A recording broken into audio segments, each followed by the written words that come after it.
company and something I like to call CPT, Crew Proficiency Training. It's where we jump off the fire engine and actually learn and train our job.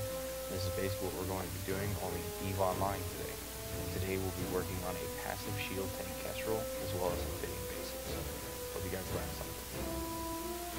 As you can see, we've opened up. I have a basic empty fit Kestrel here, and we are going to be working on building it and putting it together, getting it ready for PvP. Now everybody has their different styles and different play styles. However, I play my Kestrels very fast and loose. So one of the first things is rockets. Kestrels have amazing range with rockets. They have decent speed with their engines, as well as great range and medium damage on Kestrel as far as rockets go.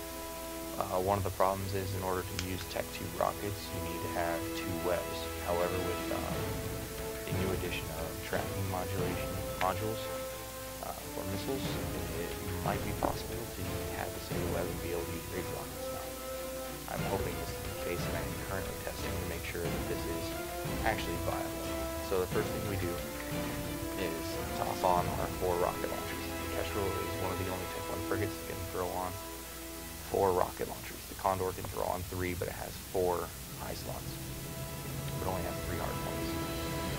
Next is your propulsion, because I always do things as weapons, engine, and then defense. I throw on a medium shield extender. Usually do the FS9, which is the Meta 4. You can do, if you have extra fitting room, you can do the Tech 2, although you can get away with just the FS9. The passive shield tank Kestrel is very strong, it's very durable, and it will last a while.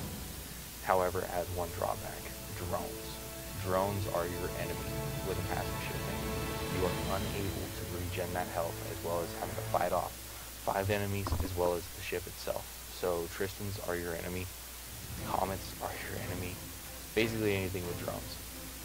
I would say hybrid turrets would be an enemy. However, if you play correctly, you should be able to outrange a Galente hybrid turret or even a Caldari hybrid turret ship in order to handle it. One of the things that I like to do with my ships is I love fitting a micro warp drive instead of an afterburner.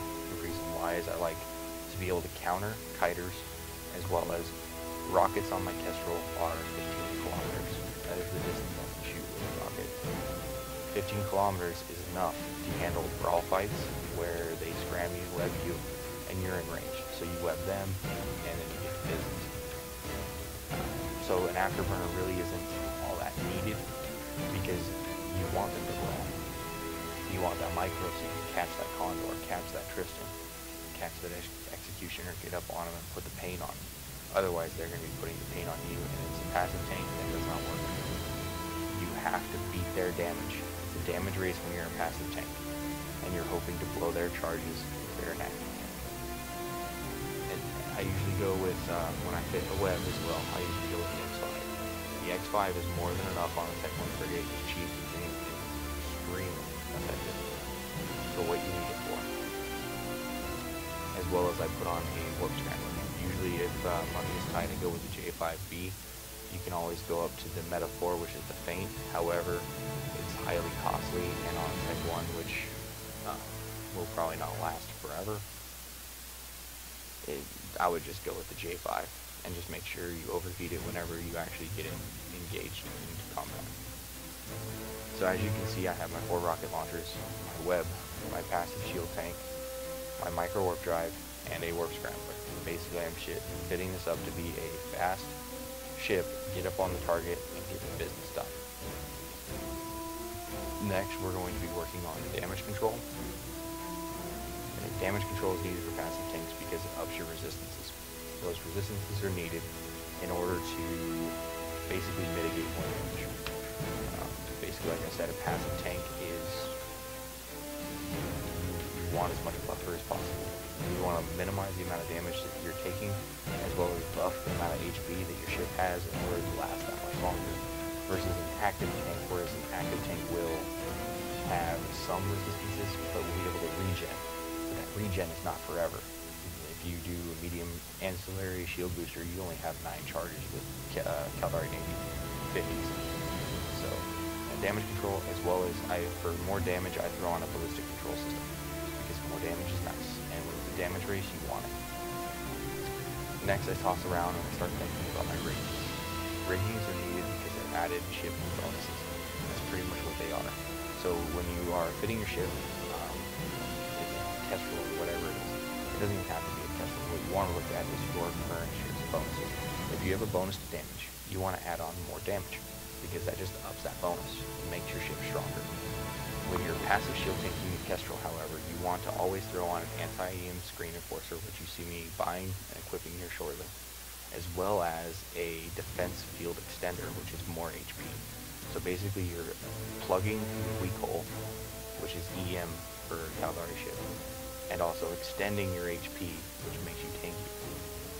Next you'll see me buy a Warhead Califaction Catalyst, which is a damage rig, which will up the damage from 5% to 12.5%. So you can see right there why I would buy that instead of loading bay accelerator, although your DPS will go up, the damage does not go up. When you do a loading bay accelerator, you just fire faster, you burn up your guns faster with thermodynamics, and you just go through a lot more ammo, whereas you can just boost the damage that's already there and do more solid damage. Every hit hurts more, which makes them have to recharge more. Now if I was fitting a breacher, I would actually go for the loading bay accelerator because it already has a rate of fire increase to that ship. I want to increase it more so that I beat the other ship's recharge times. I beat their reps. But with the Kestrel being damage, that's what we want to go for, damage. Basically, these are just some fitting basics. Go off of your ship. If your ship is a Marg, Galente, you're going to be fitting armor tanks. And it depends on you if you like passive or active tank for those as well. But for shield tanks, depending on my ship is how I decide if I'm going to go active or if I'm going to go passive. However, Protect 1 frigates, if I'm going to go active, I'm going for a breacher because of its rep bonus as well as its rate of fire bonus. And then if I'm going to go passive tank and I want something anti-kite, I go for the Kestrel because it is just solid. It is a workhorse. It has never failed me. And as long as I know what counters me, namely drones, I can handle that. I hope you guys enjoyed this video. It's just some simple basics on fitting a ship. I just used the Kestrel as an example. If you guys have any questions, hit me up in game, Corrupted Pancakes. But thanks for watching, and this was the first installment of crew proficiency training.